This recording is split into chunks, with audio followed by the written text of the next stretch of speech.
Hello everyone. It's been a while since I've recorded a video and uploaded it to my YouTube channel. However, I just want to say everything's been good. Been trying out different things, and I was commissioned to make some Clovis points. Here's an example of a V-notch Clovis that I made. And then I have a bigger one, like this one. It's a little bit on the thicker side, but to be honest with you, I think them being a little bit bigger than like something like this, for how big this is it's just right. I mean, it doesn't hurt too much. So the reason why I'm making this video is because I thought about doing the same technique that I've been doing with those Clovises by using a punch on a bigger piece like this. Now let's see if I can find me a tape measure, because I know I have one in this pack. I just don't know where.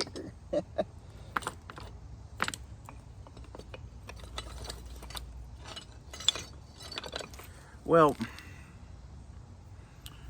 let's see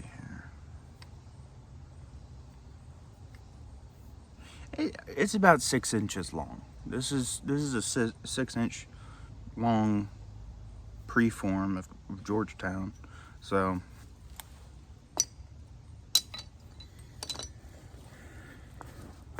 that's just using my thumb to measure, because I can't find my tape measure. But yeah, I've been having some pretty good results so far right now. I went to the Hopper Creek Nap-In a little while ago, about 2 weeks ago. Sold some points, you know, got to see some of the old heads. It was good to see those people, because I mean, heck, I was even surprised to see even a couple young people. A lot of young people are not interested in flint napping, unfortunately. But that's why I'm here. So I think the thing that we need to do at the beginning right here, we need to fix up the edges. Got a square edge right there. This edge is okay. I just need to clean it up a little bit and get this hump off the tip, and start thinning it out once we establish a good edge around every point, or I should say on each individual place of the biface.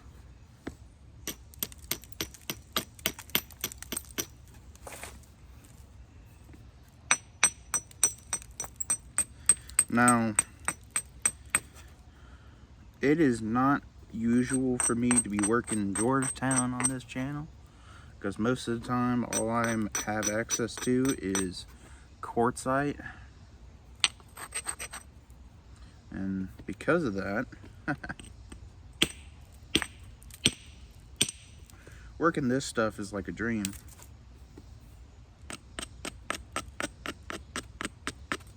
And you'll be able to see me use antler instead of wood. Whoopee!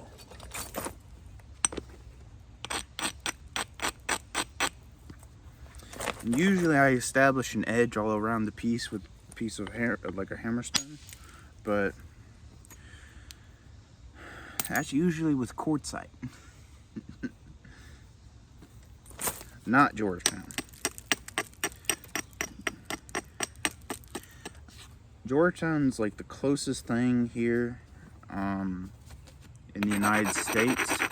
That's like, it's the closest thing to flint that we got here. So like, working this stuff is awesome. Now look at there. Have me a blade. I'll keep that for a gun flint.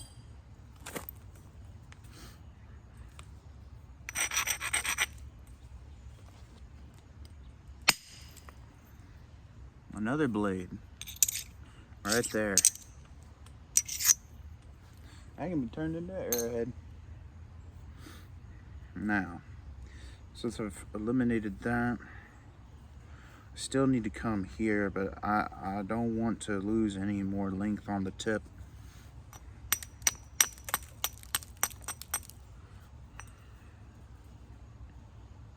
I could probably go right there.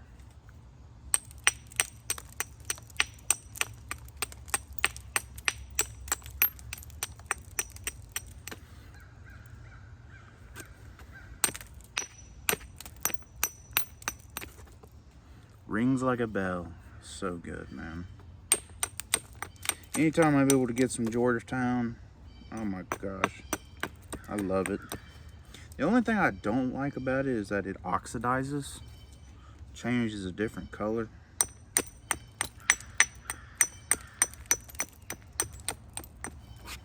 Over time. So that's the only qualm I have about it, but I mean, I don't really care. I just like it because it works so well. It's so responsive. But let's see here. So you got a medium, we got a middle hump or raised area.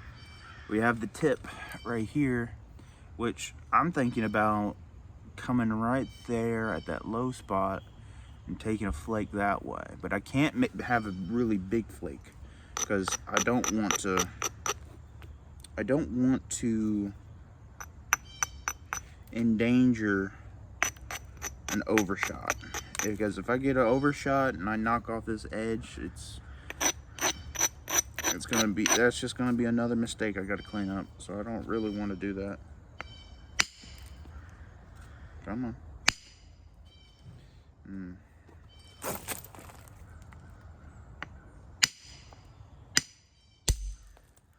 Okay, there we go. Got one. Probably I could hit that, but it's got a funky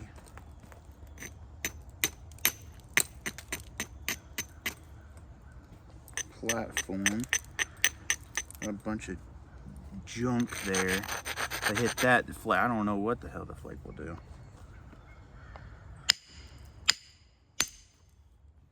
There we go. Thinning that tip.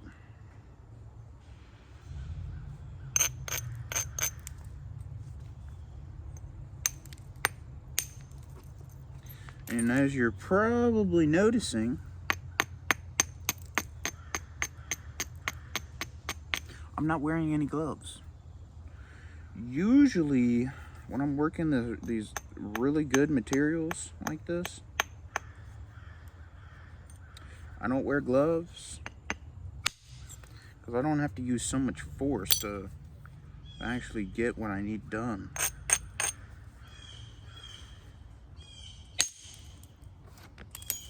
Okay, so we did lose a little bit of length off the tip, but that's okay. So got this high spot right here. You still got a little bit of a high spot right there, but in order for me to tackle that, I'm gonna have to raise that platform to go that way, and I don't really feel like doing that. This face is pretty damn good. There's barely any high spots. Big low spot right there. Let's try it out. Probably.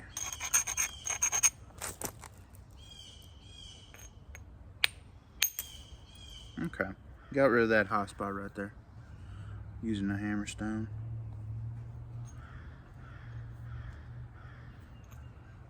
Now we do have this square edge right here. I'm going to tackle that now, because the further I go into this process and I don't get rid of that square edge, it's only going to spell disaster.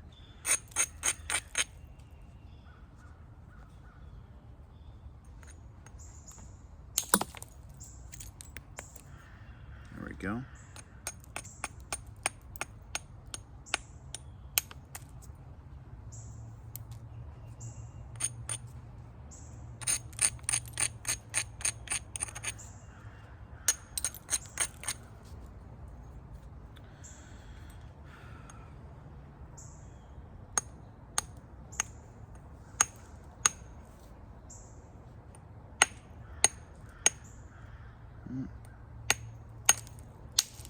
There we go. It wasn't cooperating there for a second. I was like, man, I got everything just right.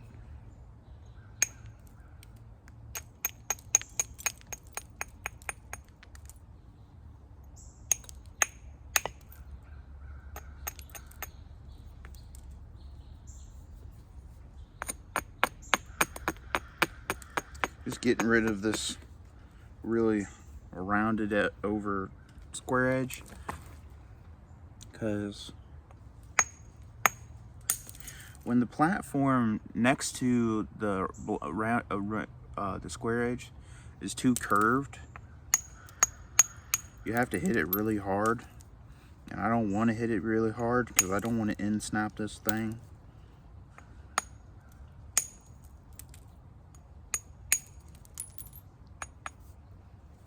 Got a little bit of square edge right there. Get rid of that.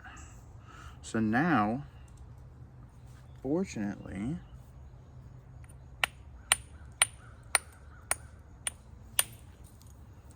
I have an edge all the way around the piece. So now I have control. I have control of the process. It's no longer spalling, it is thinning, which what I'm going to do now is I'm going to remove some flakes this way by using this natural platform right here.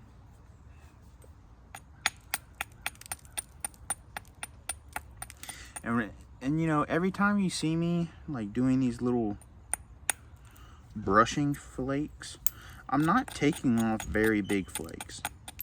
All I'm doing is preparing the platform for striking. So like when you take off these itty bitty flakes, it builds up the platform, and then I come back with, you know, an abrader, and I abrade it, and then it's nice and strong for any type of force I put into it. So it'll take off flakes a lot better than what it would have if I didn't do that. And it's not pecking. That's not what I'm doing.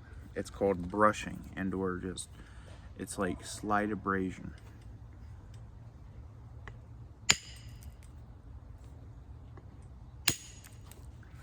Okay.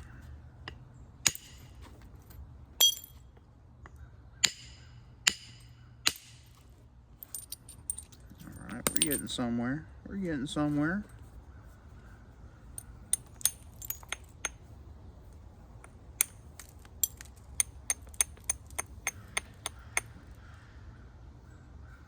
Damn bees, man. They're everywhere. I can hear them whizzing past my head like no tomorrow. Well, aren't you scared? They're bees. No, I'm not. As long as I don't bother them, they ain't gonna bother me. And I think they're carpenter bees anyway. Like those bees that drill holes in the wood. They're annoying as hell as a homeowner, but gosh, they're just little precious little things.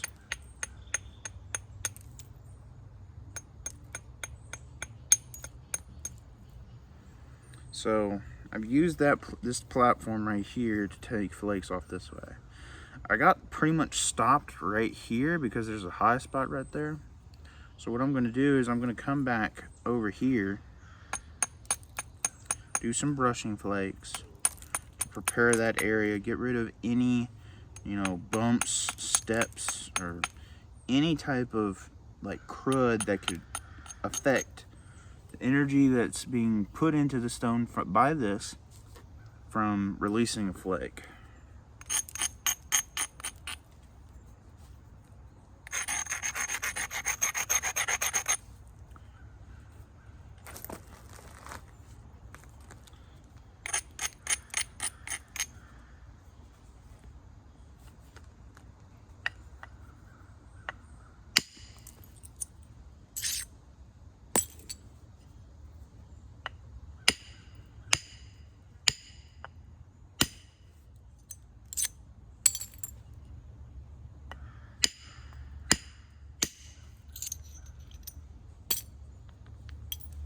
we go. So now we're thinning out the tip even more.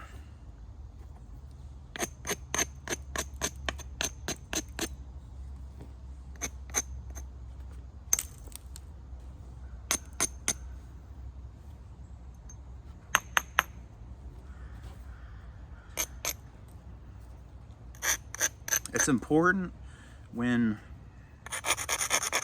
you're doing big stuff to remember the rule: thin tip, thin base, thick middle, so that when you get to the final thinning phase, you have the ability to basically not break the whole thing in half when you're striking it.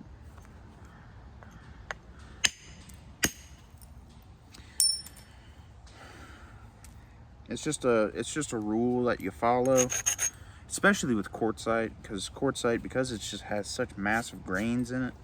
It's very it likes to end snap when you're working larger pieces,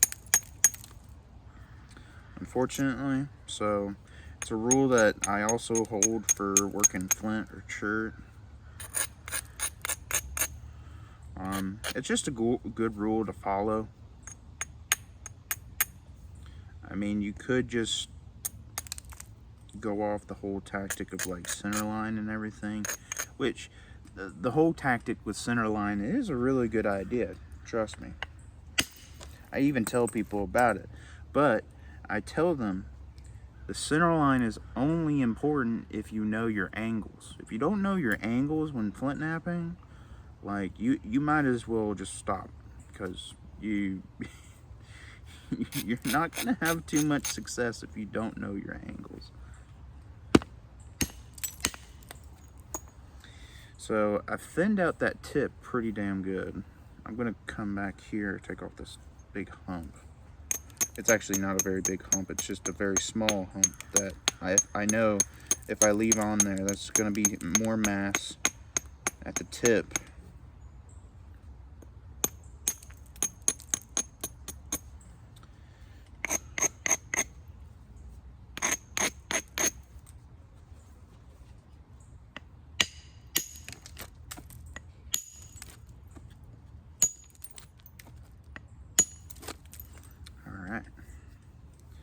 So we've thinned out the tip significantly. So we thinned out the tip significantly. Now it's time to thin out the base. Now how we're going to do that? That's a good question. And I think I just know the answer. So you see this high spot, or this little point right there on the biface? I want to switch it around. Now, as we can see, that point is actually above center line. Oh, wow. Well, if anything above center line on the face that you're working on, that's not good. You save that. I'm going to show you something that a lot of people don't know. That, yes, center line is a very important factor when it comes down to flint napping. But you, as the flint napper, can manipulate it by using angles. So I'm going to keep this platform pretty high, although I did abrade it a little bit right there to bring it a little bit downward because it was just a little too high, but it's still pretty high above center line. And what I'm going to do is I'm going to run a flake from here probably to there. So we're going to try to get a flake about that big, and hopefully it works without breaking the whole damn thing. That's the trick, isn't it? If it don't break. Oh man. So what I'm going to do is I'm going to take advantage of the high platform. Instead of doing it flat like this, I'm going to tilt it up pretty significantly. Almost like if I'm going to drive a flute. But I'm not driving a flute. I'm just driving off a thinning flake.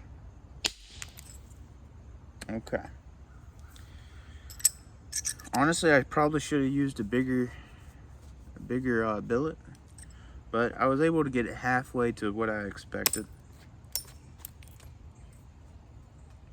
But that's okay. Now, anywhere else, I can hit it right there, but it's pretty thick. I might have to bust out a bigger billet.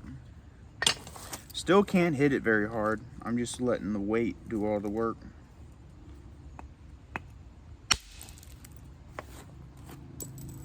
Okay. Didn't go where I wanted it to.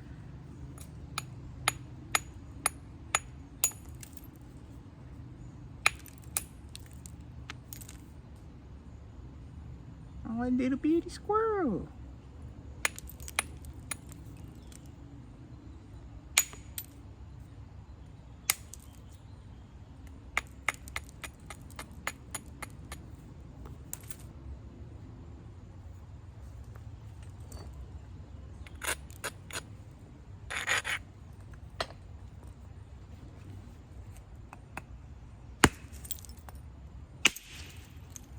There we go. Now it broke up because I probably used too much force, but did a pretty good thinning job right there. So we're working on the base still.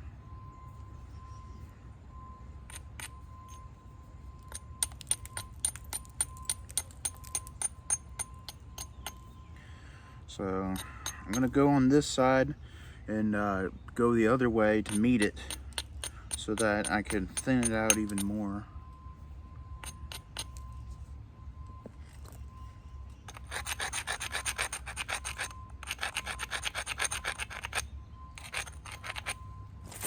Braid it.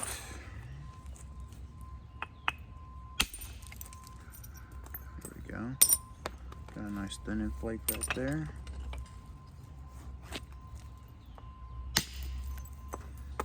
Another nice thinning flake right there. Went to the midpoint of the biface. And now we have a high spot here and a high spot there, right in the middle where our biface is. So that's good. I'm gonna come back on this other side right here. Thin out the base on this side as much as possible at the beginning.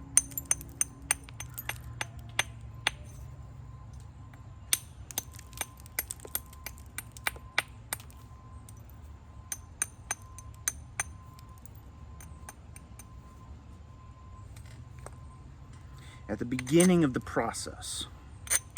Because if I don't, guess what? I'm gonna pay for it later.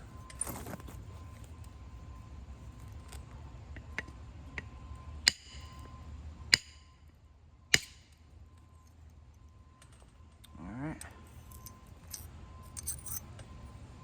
There we go. Huh. Interesting flake, isn't it?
All right.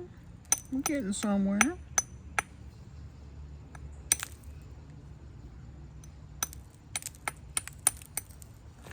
So as you can tell, so the thickest part is in the middle.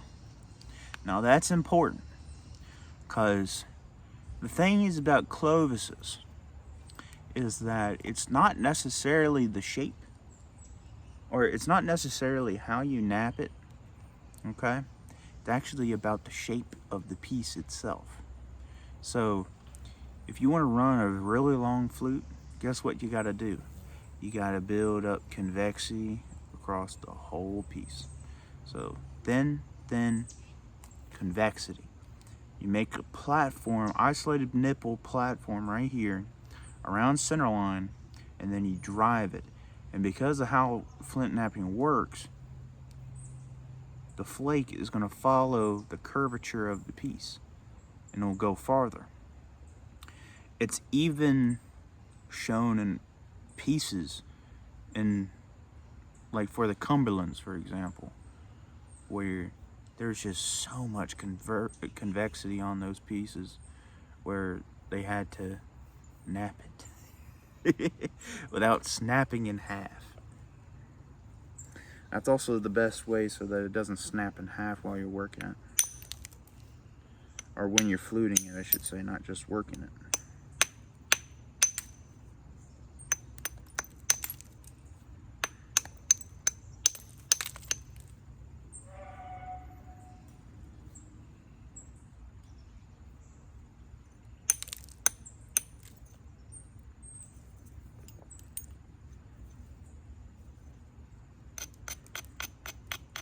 Now this spot right here I've been saving on this biface. I've been saving it because I actually want to use it to go back here and round this off a little bit so that when I come over here and thin this area on this face, it doesn't hurt me so bad. I have more room to work with making the platform. So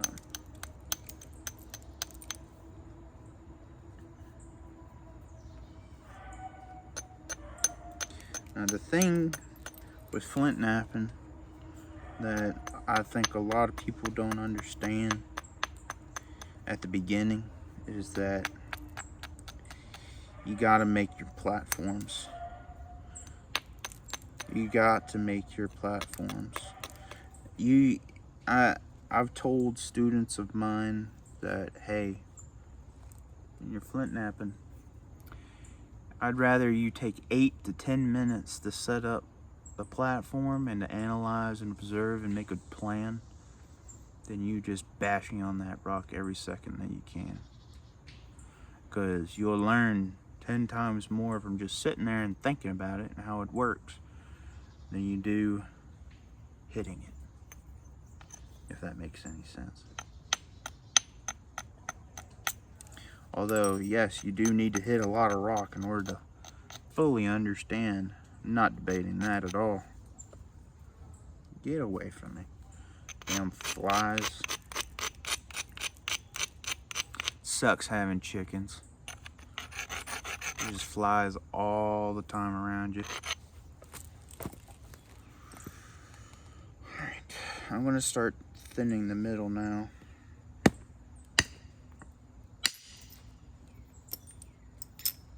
That was a good flake.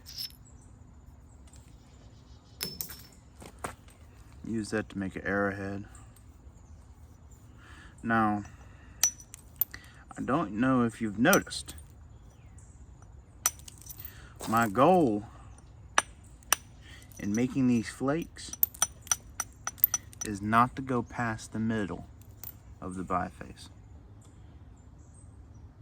The reason why is because we're trying to build convexity across both faces, which sometimes leads to it being thick. Sometimes you can get it thin and have a really good convexity, but then when you go and flute it, it breaks the whole thing. You want to build convexity. And the only way you're going to build convexity is by stopping your thinning flakes at the middle.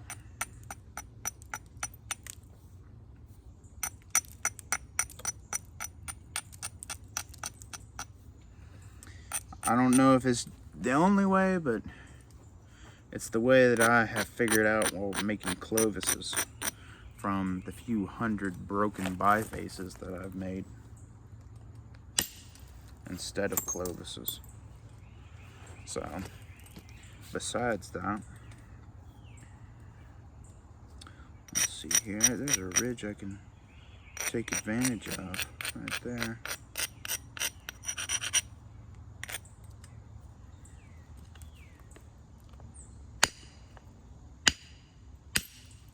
There we go. Not going past the middle. That's the key. Don't go past the middle. If you go past the middle, it's gonna make the faces even flatter. And when that happens, guess what? Then you got to build up convexity again later in the process. So your Clovis, which at one point was big, is no longer big. Because you had to sacrifice so much to build the convexity back up again. So just getting that in your head at the beginning of the process of making a Clovis is probably some of the best advice you can get.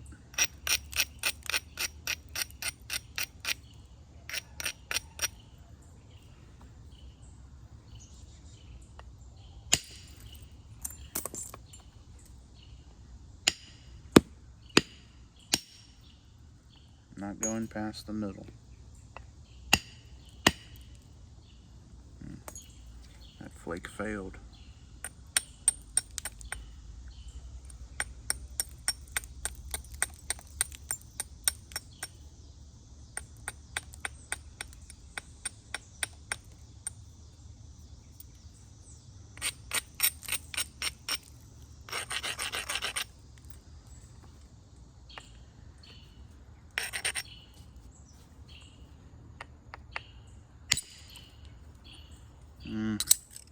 Went a little farther than I wanted it to.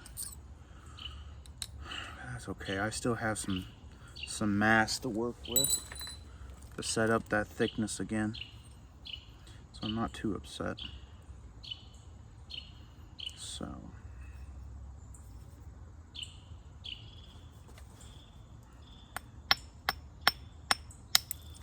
now all I'm doing now is doing some management flakes. What do I mean by management flakes? These are flakes that don't necessarily contribute to the thinning process, but these flakes are just to clean up the edges. Make sure, you know, if there's any step fractures near the edge, I can get rid of them pretty quickly. And I'm just looking and seeing what needs to be touched up, what needs to be, you know, managed. What needs to be managed, because you got to get in your mind that it's like a whole little dance of, oh, do big stuff, have these really big flakes, and then, oh man, now I gotta spend like 5 minutes cleaning everything up. Well, here's the thing. If your desk is flooded with papers and stuffed, and have filing cabinets everywhere stuffed to the brim with documents, do you think you're going to be as effective at your job? Probably not. If you have a very clean desk and you have everything organized, you have it prepped and clean and all this good stuff, you're probably going to do a better job. Same goes for the kitchen. If the kitchen's a mess, are you going to be able to cook as well? Probably not. Who knows? But having a clean workspace on your piece that you're working on will make a night and day difference.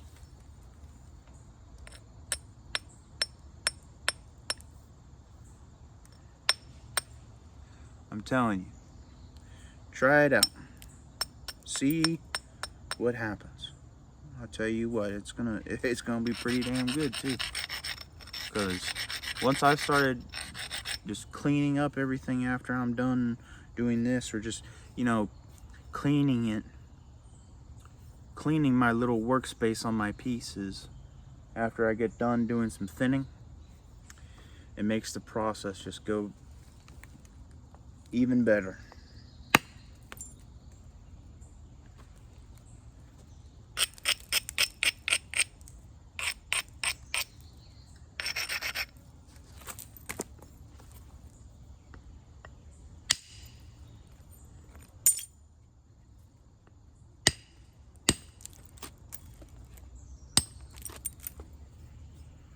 Send that out a little bit.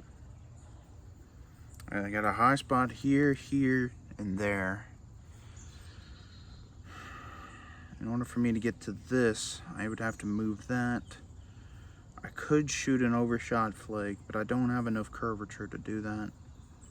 In order for me to get to this, I have to raise this platform up, and that's going to reduce my width even more.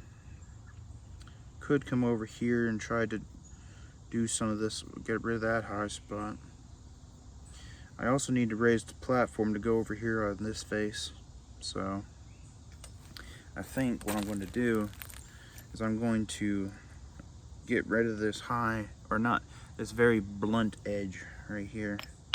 It is seen its purpose, and now it needs to go.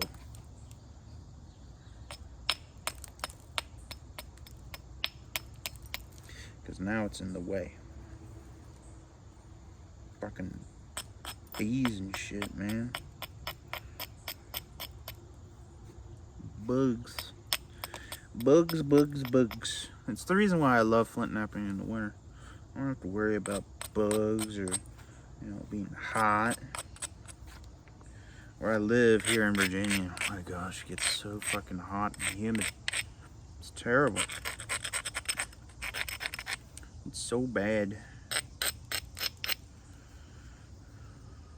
Okay. I think.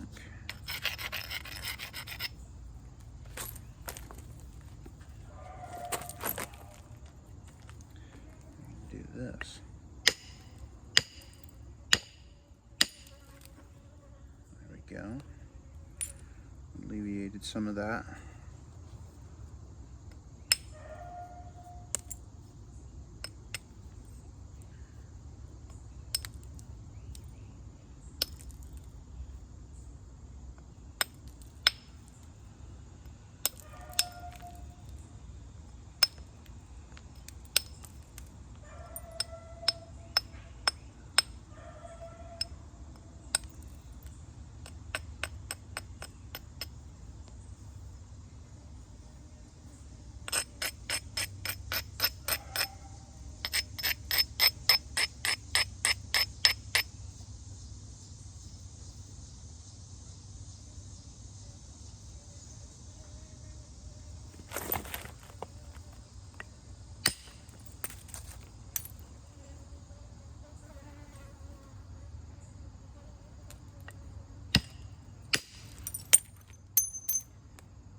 A little hangnail flake. There we go. Very clean face. Very clean. Now it's time to work on this face, which has so many problems. High spot here, high spot there. What do I spy with my little eye? A high spot. Oh boy.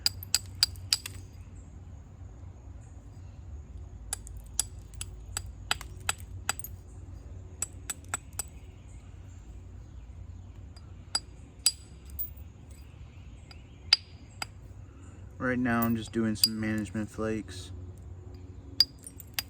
Cleaning up the platforms. Moving the edge a little bit to where I have a little bit more access.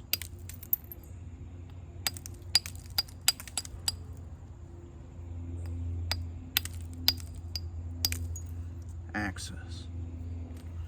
That's such a good word.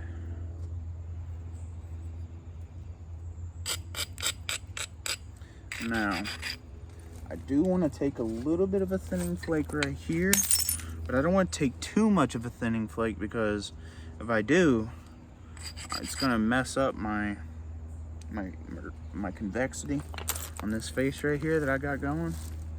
So I'm going to use an itty bitty whitetail billet. See how that works.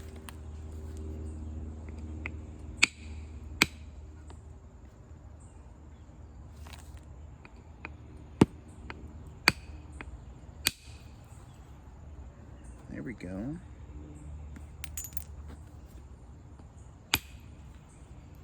Go. Oh yeah. It did exactly what I wanted it to do. Take a flake off that thins it moderately, but not too much. Goes a little bit towards the middle. Not entirely at the middle, but just enough. And I even switched out the hammerstone a little bit. I still got this hammerstone, but it's getting a little big for these management flakes. And plus, this has a very sharp top to it, so I'm able to get into teeny tiny spots. And also do this. It's basically pressure flaking with the hammerstone, what you're doing right there.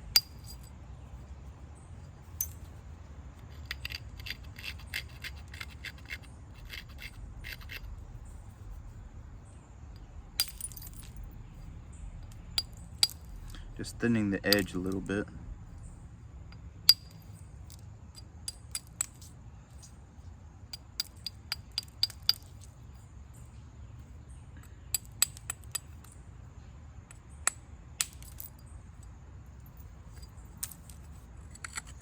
Thinning the edge. I thought you want it to be bulky. Well, the thing is the edge can be bulky at earlier stages, but the thinner and thinner it gets, the harder it is to be bulky, unfortunately. So what do you do then? Well, the thing that you do then is you grind and abrade like fucking crazy. And you also make sure that where you're going on, the face that you're working on has enough convexity to it, because the more thin it gets, the harder it is to have convexity. And you got to pay special attention to the convexity when you are thinning stuff really thin. Abrade.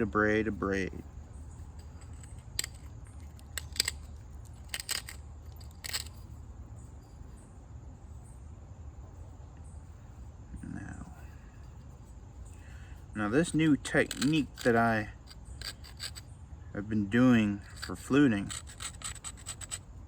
it is actually a pretty ingenious way of fluting,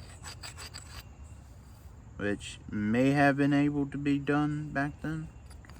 I don't know. I'm not an archaeologist. I'm just a flint knapper.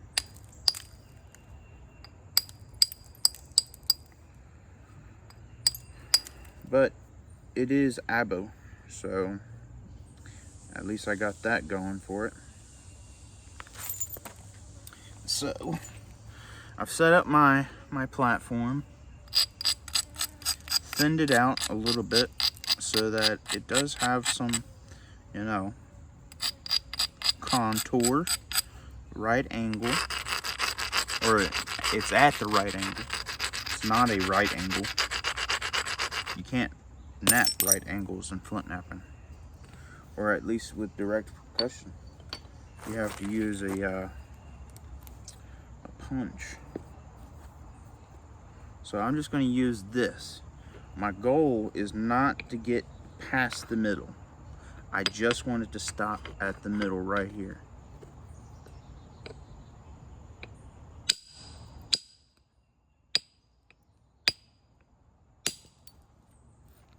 Just like that.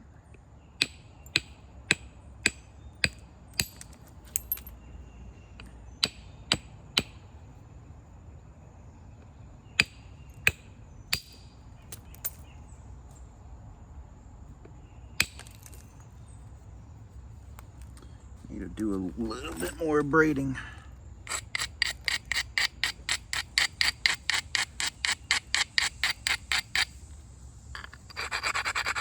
And I also probably need to get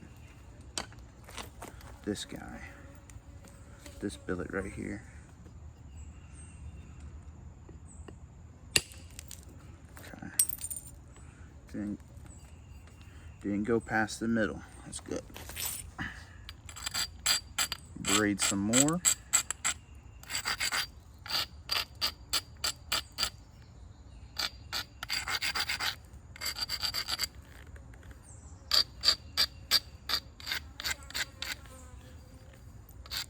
I don't know if you hear that or not, but this bee is very curious about what the hell I'm doing. I don't have any food. Go away. Alright. We're getting some convexity. Still got a little bit of a high spot right here, but I got a good majority of the base done. So now we just need to work on a little bit this face and work on this face a little bit.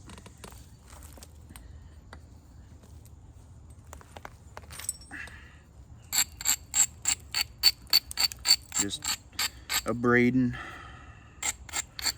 I've already done a good bit of management right here, so I don't have to worry so much.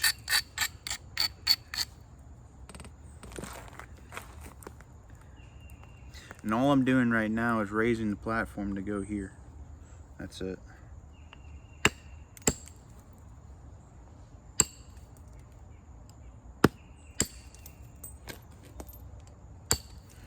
And also building convexity.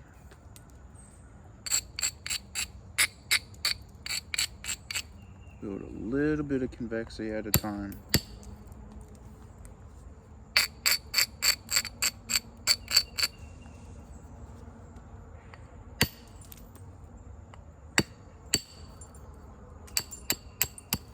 I know I'm taking my time, but this is usually how I do it.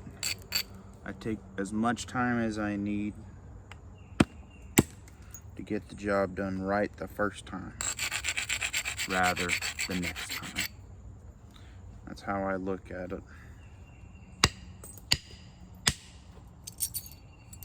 Went to the middle.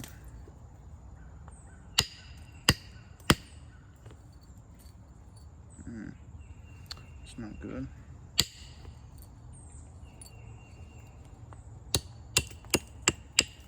Create a little booger on the edge.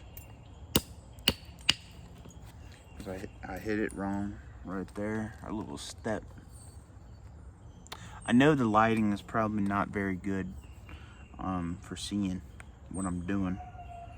However, I'm outside currently, and I don't have a building with AC to really do this stuff in, or air circulation, I should say. Because if I did, I would be doing that. Come on. Quit fucking doing that, man.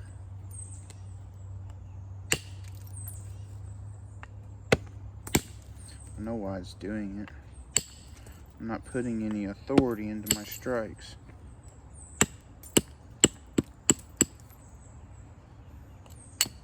What do I mean by authority? Follow through. That's what I mean. Follow through, not authority.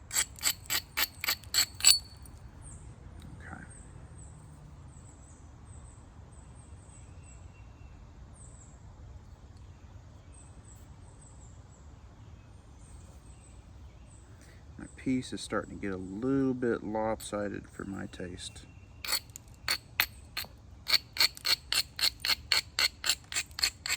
So I'm going to fix that.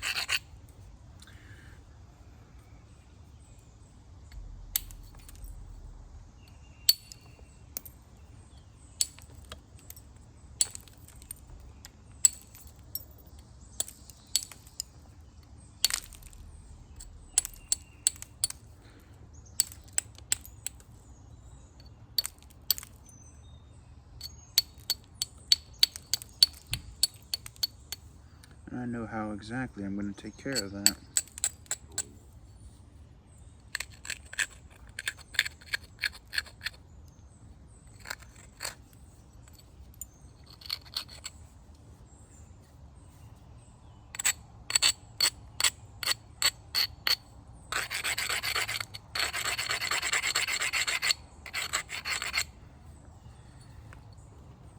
Alright, no more half-assing.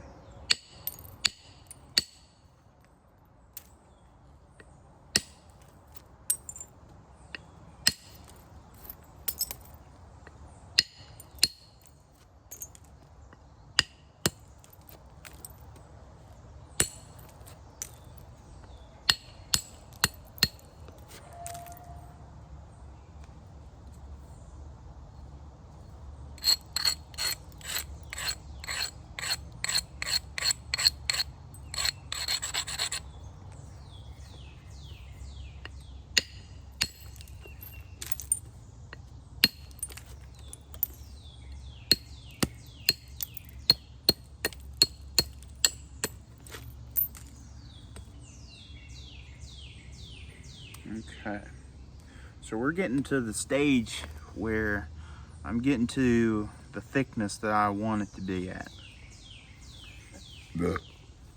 Excuse me.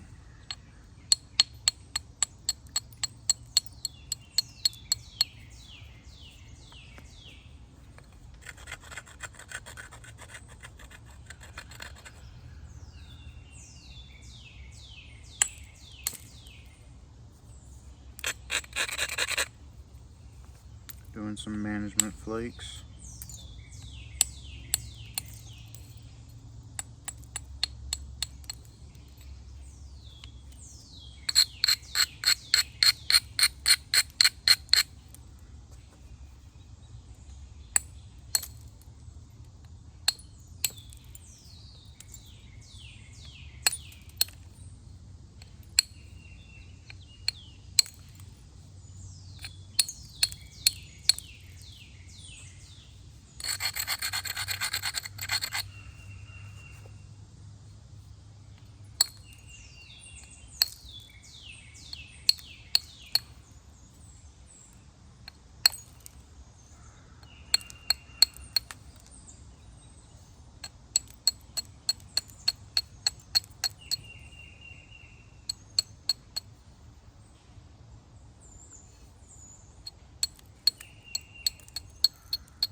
Alright, so I've set up my platform.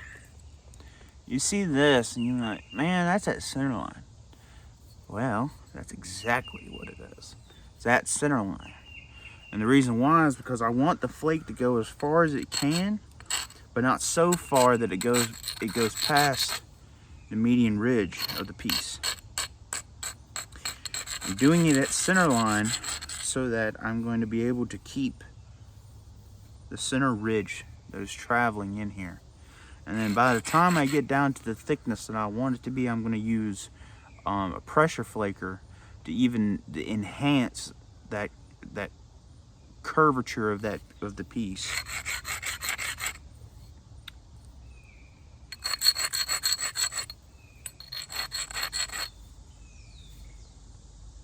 And I think I'm ready.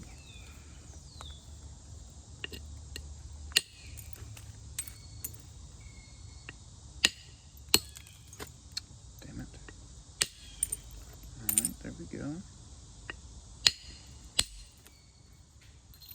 perfect flake. You see how it just stops right at the middle?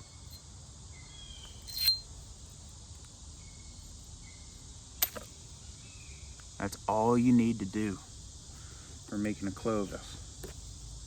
Yeah, you can do overshot flakes, but guess what? The overshot flakes are only viable when you are, how can I say this? At the beginning. They're viable. You can even do them late, but guess what? The later in the stages that you're trying to do them overshot flakes, the higher the chance that it's gonna fail. And that's just the way of the beast, unfortunately. They mainly did overshot flakes because they were too damn lazy to do it as long as I'm doing it right now. Just to be honest with you. Okay. So now our piece is good on both sides. Very good on both sides. I like this a lot. Piece is turning out very well, or at least the preform is. we haven't gotten to that part yet, man.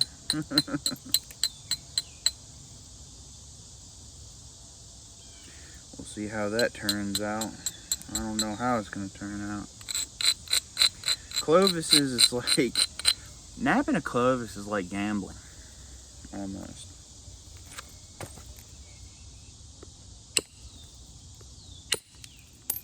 It's almost like gambling. Man, am I gonna get a point or not? Good question. It's a very good question. Am I gonna get a point or am I not?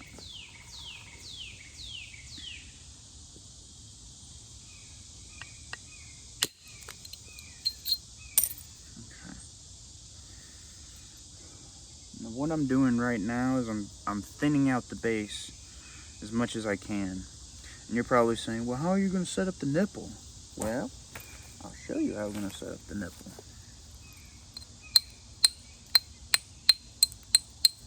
Setting up the nipple is not as complicated as it may seem. But I say this with over, 12 years experience of flint napping? So, if you're brand new at flint napping, and you're hearing me say nipple, you're probably like, what the hell are you talking about, nipple? What nipple are we talking about?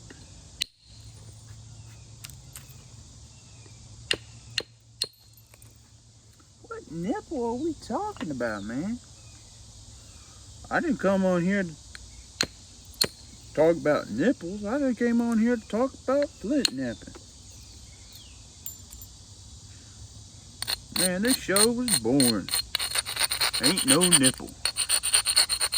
I'm gonna get to it.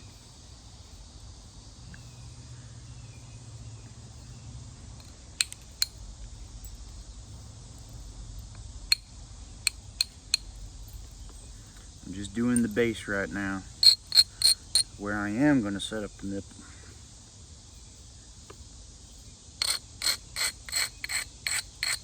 Using a very small billet.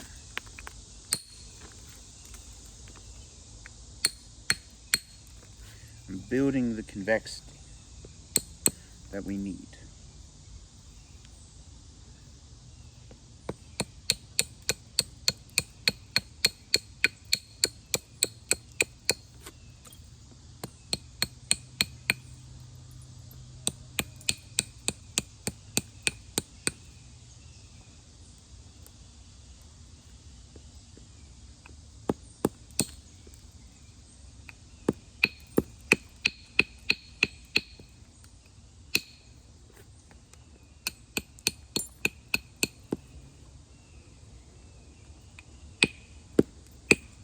Right now I'm just cleaning up the edges, getting rid of some of the leftover remains of previous platforms.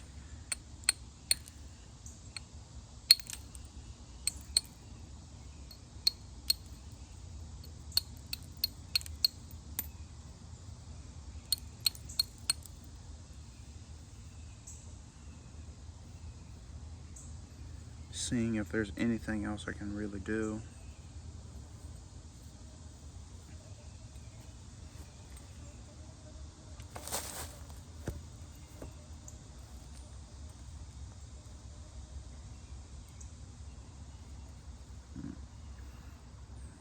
Fucking wasp. A type of wasp. I don't know if it's a bad wasp or not.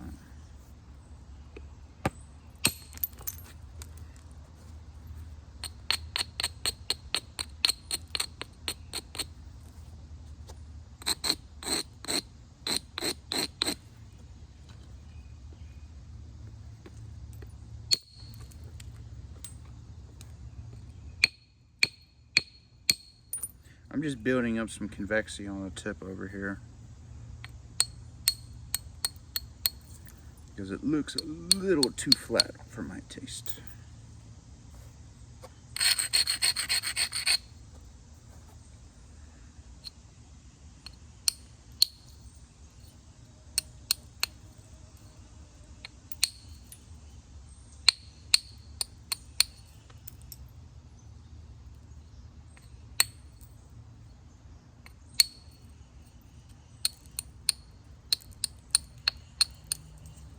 Now, if you want me to show you how to flute a Clovis using a jig, just let me know. I can definitely do that, because I do have a jig, but it's currently broken right now, because I was fluting something very big and I kind of pulled the tower that was done into the board out.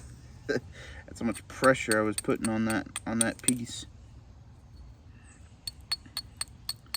Now, we're getting to the point where we're getting out of the primary thinning stage.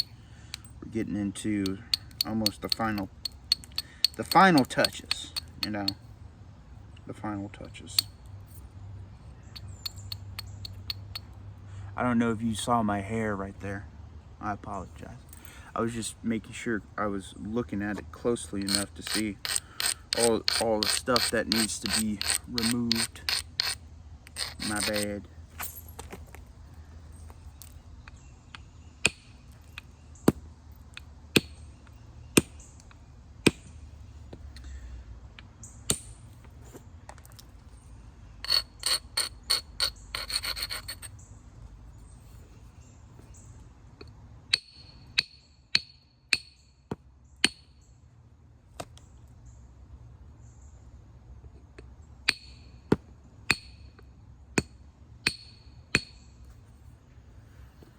I don't like that.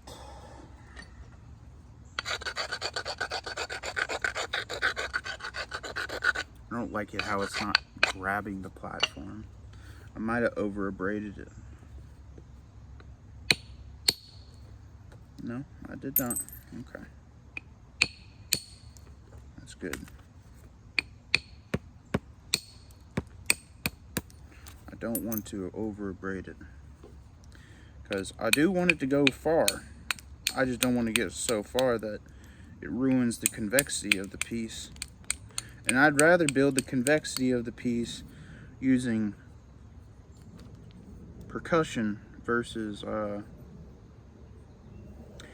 pressure flaking, because you do not know the pain of trying to send flakes across the whole way of a piece when you try to you build convexity on a biface. It's not fun, and it's gonna make your hands feel terrible.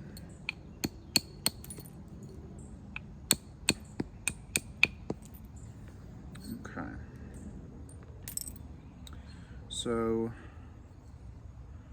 it's getting to the right size. Now there is a little bit of an imperfection right there.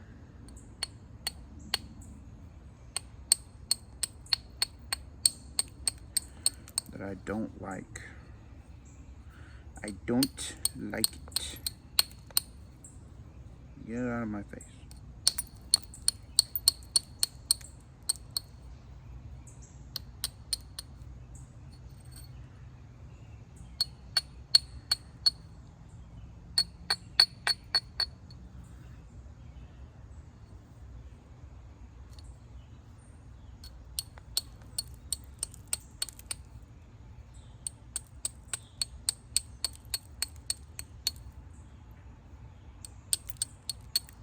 I know this is the boring part. The teeny tiny itty bitty things that need to be done that nobody likes but needs to be done anyway.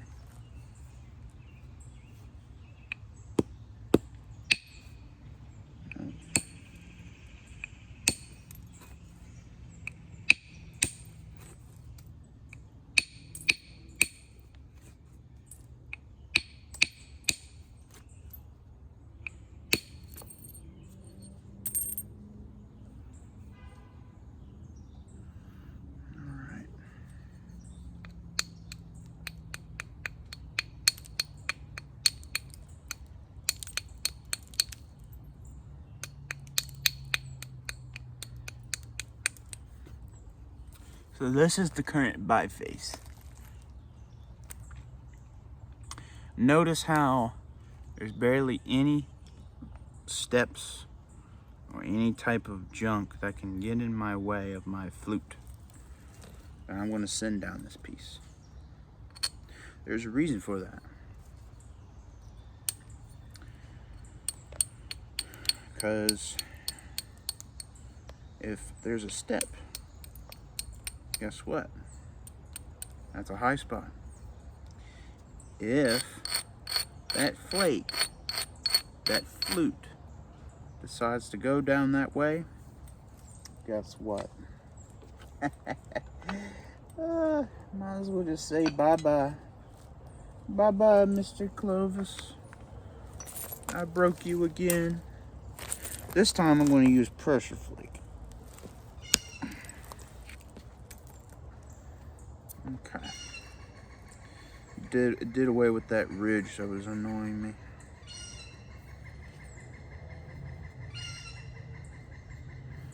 Alright.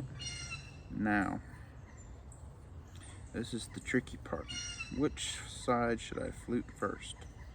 I think I'm going to flute this side first. That's what I'm going to do. And in order for me to do that,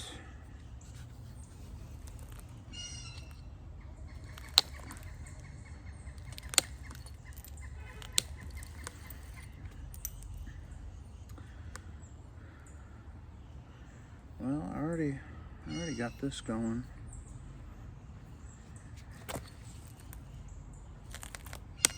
I changed my mind. I'm going to do the other side.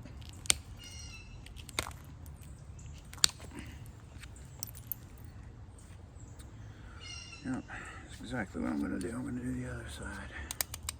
Now, you probably see this rounded bottom or this rounded base that I got going on this biface. That's intentional because the nipple is going to be rounded over like this. You only get the concave base when you're setting up the second nipple. That's the only reason why you get that. So, what we need to do is we need to build up some convexity here at the base a little bit. And how I'm going to do that,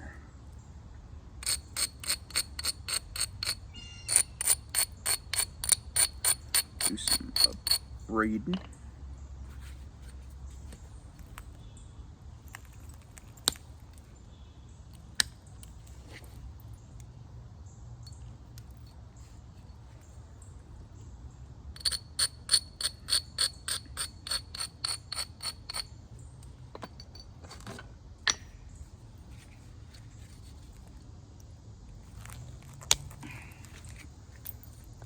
There we go. Just getting it.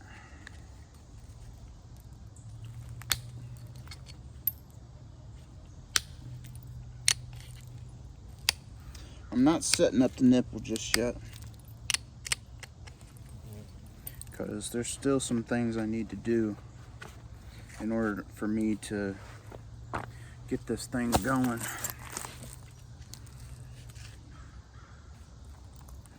For this nipple to actually be worth something. It won't fail on me.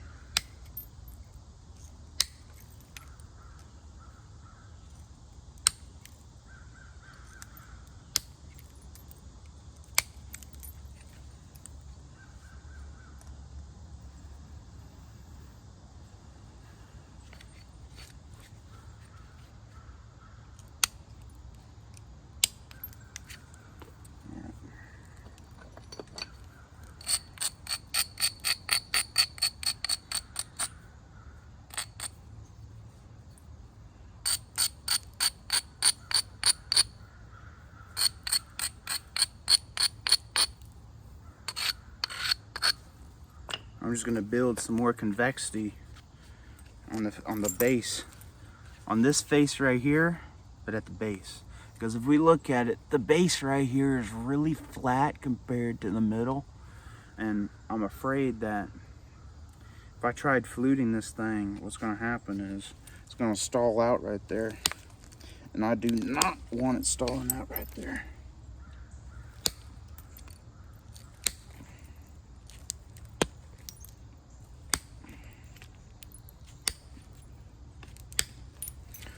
Or worse, what happens is it dives and breaks this whole thing in half.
Built some convexity right there. So now it should be about time to start setting up the nipple.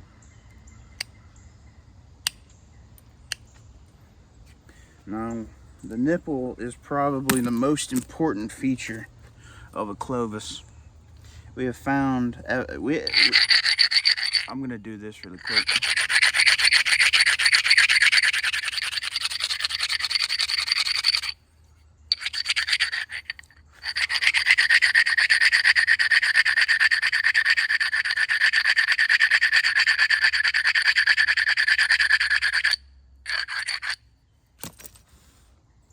So now we see our path where our flute can go. Okay? Starts right there, and hopefully it goes right there. Hopefully. I really wanted to go there.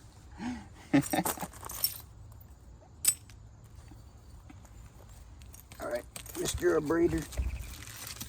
Oh, damn. A little dove almost flew into my camera. How great. How great. How great. What I could do is I could lower that a little bit. I think that's what I'm going to do. Try to do an overshot flick over here. So it's not such a, because you see there's no line right there. There's no line right there.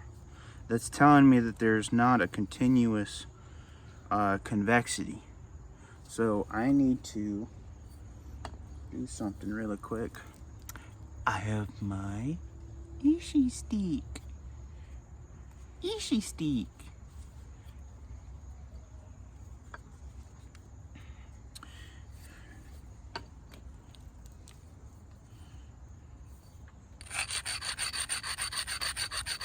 I do use abo tools, but pressure flakers, I don't see that as going against abo. Alright.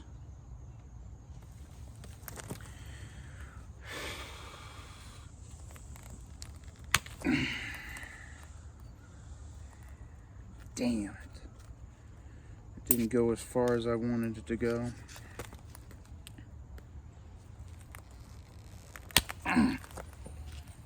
There we go. Much better. Much better. But I think I've created a bigger problem. Because now there's a fucking hinge.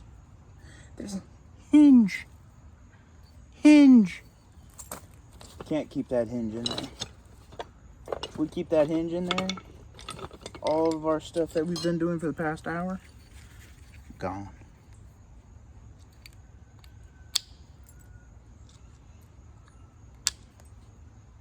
Okay.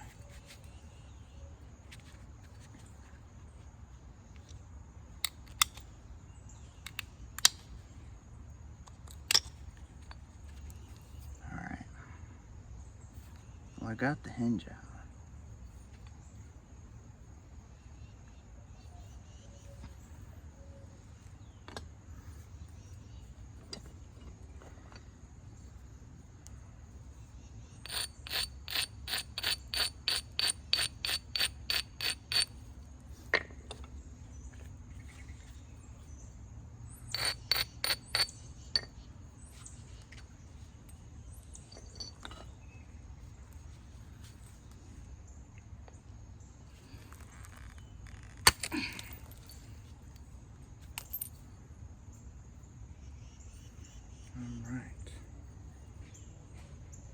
Now, we have a much better profile to run a flute. Man, I'm excited for this. Holy shit. It's gonna be awesome. Now, we're setting up a nip. We take the ideas of management, of the management flakes. And what we do is we take super teeny tiny flakes where our nipple is going to be. And what we're doing is making a very blunt edge. That's all a nipple is. If you really want some context of what I'm making right now, I'm making an isolated platform for a blade core. That's exactly what I'm making. And if you think about it, the process of fluting a Clovis on both sides, isn't it very similar to using punches to make blades? I mean, it's a stretch. Don't get me wrong. I don't know anything behind whether or not they viewed it that way back in the day. But I thought about that and I was like, damn, that actually might be a pretty good idea.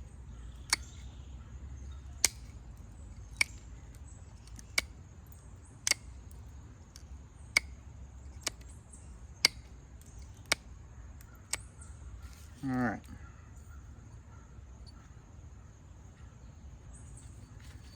Not all right.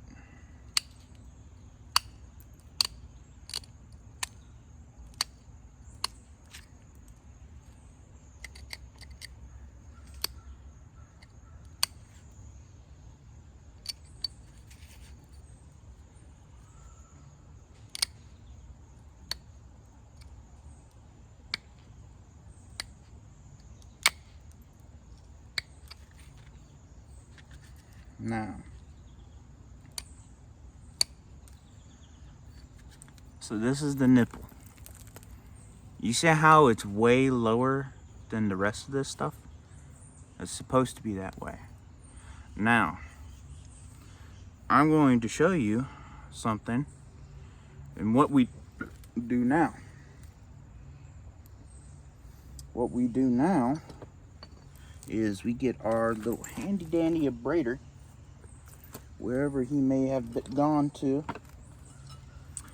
and we abrade this ever so slightly.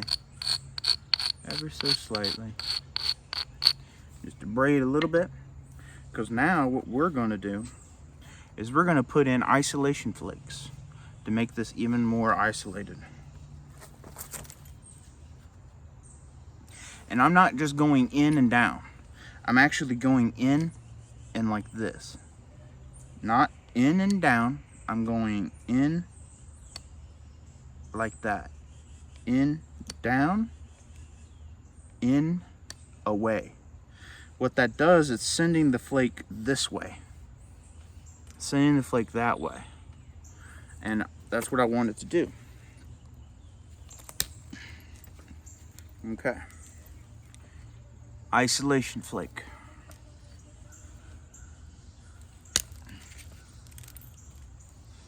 Isolation flake. Now you're starting to see it.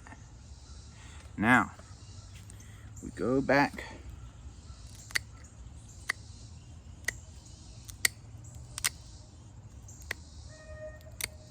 And we're just abrading a little bit with our pressure flaker.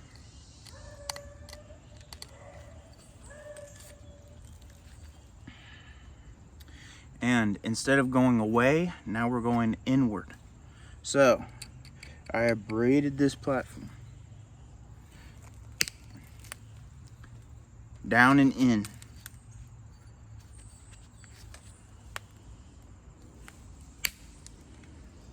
Down and in. So now we have isolation up top. We have isolation down the bottom. And we have our nipple set up.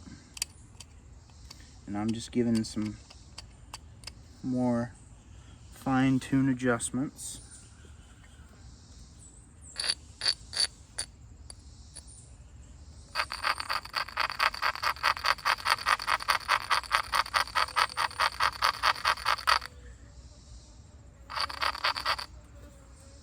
Get away from me, gosh damn.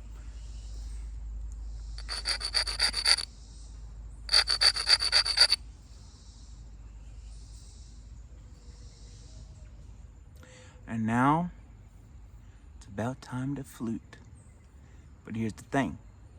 We're going to do that next episode. See ya.